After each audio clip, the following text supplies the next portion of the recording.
हो पाता तो मम्मी पापा भी मारते हैं। और आज तो ऐसा हुआ, मम्मी पापा ने जो गाय भैंस पकड़ा दिया, पड़ोसी ने भी मारा। अब तो सोचा कि बोले बेटा कोई बात नहीं है, गलतियां हर इंसान से होती है कि बेटा तुम तो बहुत ही प्रखर। उन्होंने कहा कि बेटा तुम्हारे अंदर तो एक अद्भुत बीज है, तो अपने को क्यों बुद्धू मानते हो, तुम तो परमात्मा की ईश्वर के अमृत पुत्र हो। तो उन्होंने बड़े प्यार से बुलाया, बेटा एक आपको हम ऐसा मंत्र दे रहे हैं, उसी मंत्र को यदि आप याद कर लोगे तो निश्चित रूप से आपके समस्त जन्म को प्रारब्ध बस तुम्हारे जीवन में जो अवांछित विचार आगे, आत्महीनता जैसे विचार आगे, ये सब दूर हो जाएंगे। उन्होंने अक्षर 24 परम गीता, इनमें बसे शास्त्र सत्य गीता।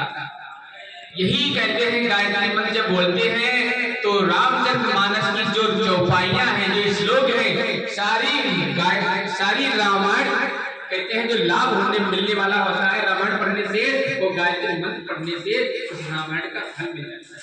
गीता में जो श्लोक बताए गए हैं वो गायत्री के श्लोक है। गीता पढ़ने का जो फल बताया गया, उन ऋषियों ने, गुरु ने कहा कि बेटा गीता, रामायण, भागवत पढ़ने से जो फल मिलता है वो गायत्री मंत्र पढ़ने से फल मिलता है। वाल्मीकि रामायण में 24,000 ही श्लोक है, रामचरित मानस में भी 24 है। इस तरह से उन्होंने गायत्री मंत्र को बताया, वो गायत्री मंत्र का उन्होंने जप किया। धीरे धीरे परिस्थितियां बदली और गुरु ने निर्देश दिया उनको, माता पिता को बुला के एक मौका और दो इस बच्चे को। ये होनहार बच्चा है, तो कहते हैं उस बच्चे को एडमिशन कराने के लिए स्कूलों में कई जगह, क्योंकि उनका रिकॉर्ड हो गया था बच्चा पढ़ने में। हर स्कूल के भी प्रिंसिपल गुरुजी कहते हैं भाई अच्छे बच्चे को तुरंत लेते हैं एडमिशन, और ऐसा बच्चा होता तो एडमिशन लेने से भी कराते हैं। उनका एडमिशन करा दिया और कहते हैं वो बच्चा पढ़ने में बिल्कुल टॉप हो गया।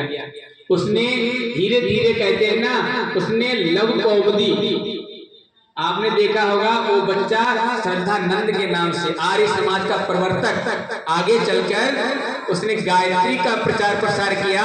वो श्रद्धानंद के नाम से विश्व विख्यात हुआ, बहुत बड़ा संत के नाम से विख्यात हुआ। वो गायत्री मंत्र का चमत्कार। गायत्री मंत्र कहते हैं, विवेकानंद कहा करते थे छात्रों के लिए तो ये क्या है, संजीवनी है, वेरी मोस्ट इम्पोर्टेंट। क्योंकि लाइफ छात्र जीवन है, student life is the golden period of life. ये छात्र वर्ग है, इसलिए आपको बताते हैं छात्र यदि गायत्री मंत्र का जप करेंगे तो परीक्षा के समय आप अनायास ही ऐसे क्वेश्चनों का हल कर देंगे, इतनी सुगमता के साथ आप हल कर लेंगे, आपको कल्पना भी नहीं की। क्योंकि गायत्री मंत्र जो जप करते हैं तो हमारे जो 24,000 जो सुषुम्ना पीड़ा सूचना में जो हमारे स्नायु तंत्र होते हैं वो झलकत होते हैं, जागृत होते हैं। और जो ब्रह्मांड का जो ज्ञान होता है, गायत्री मंत्र का उच्चारण करने से 1,10,000 तरंगे निकलती हैं, सूर्य की ओर जाती हैं, तत्काल सूर्य से उतनी दूनी वेग से मन मस्तिष्क में उस तरह से आती है जिस तरह से आपने मधुमक्खी का छत्ता देखा होगा जाते हुए। मधुमक्खी का छत्ता होता है, मधुमक्खी चलती है, रानी मक्खी आगे चलती है, उस तरह से विचार आते हैं और मन मस्तिष्क में प्रवेश कर जाते हैं। इसलिए छात्रों को गायत्री मंत्र का निश्चित रूप से जप करना चाहिए। 5 बार गायत्री मंत्र जप करते हैं रोज, एक माला, तो आप देखेंगे 20 मीटर की परिधि में कोई भी